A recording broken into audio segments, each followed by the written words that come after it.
Hello guys. അപ്പോൾ നമ്മൾ ഇന്ന് തയ്യാറാക്കുന്നത് ക്യാരറ്റ് ഹൽവ. അപ്പോൾ അതിനായിട്ട് നമ്മൾ ക്യാരറ്റ് കുറച്ച് ആവശ്യമുള്ള ക്യാരറ്റ് ഒരു അര കിലോ 1 കിലോ എത്രയാണ് വേണ്ടുന്ന ക്യാരറ്റ് ഒന്ന് വേവിച്ചെടുത്തതിന് ശേഷം മിക്സിയിലിട്ടൊന്ന് അടിച്ചെടുക്കുക. നല്ല കുഴമ്പ് രൂപത്തിലാക്കിയിട്ട് അടിച്ചെടുക്കുക. ഇതിലേക്ക് കുറച്ച് മൈദേൻ്റെ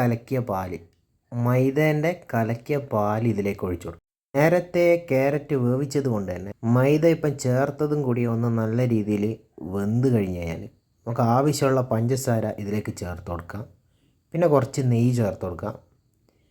പിന്നെ എല്ലാം കൂടി ഒന്ന് സെറ്റായി കഴിഞ്ഞാൽ കുറച്ച് നെയ്യിൽ കൊട്ടത്തേങ്ങ മുറിച്ചിട്ട് ഒന്ന് മൂപ്പിച്ചെടുത്തതിന് ശേഷം അത് ഈ ഹൽവയിലേക്ക് ചേർത്ത് കൊടുക്കാം. അങ്ങനെ നമ്മൾ ഹൽവ സെറ്റായതിന് ശേഷം ഒരു ചെറിയ പാത്രത്തിലേക്ക് ഇത് മാറ്റി കൊടുക്കാം.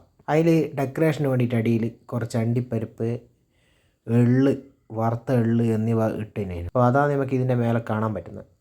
അണ്ടിപ്പരിപ്പ്, വറുത്ത എള്ള്, പിന്നെ നമ്മൾ നേരത്തെ മൂപ്പിച്ചെടുത്ത കൊട്ടത്തേങ്ങ. നമ്മൾ ഹൽവ റെഡി. വീഡിയോ ഇഷ്ടപ്പെട്ടാൽ ലൈക്ക് ചെയ്യുക, കമൻറ്റ് ചെയ്യുക, ഷെയർ ചെയ്യുക, സബ്സ്ക്രൈബ് ചെയ്യുക. Thank you.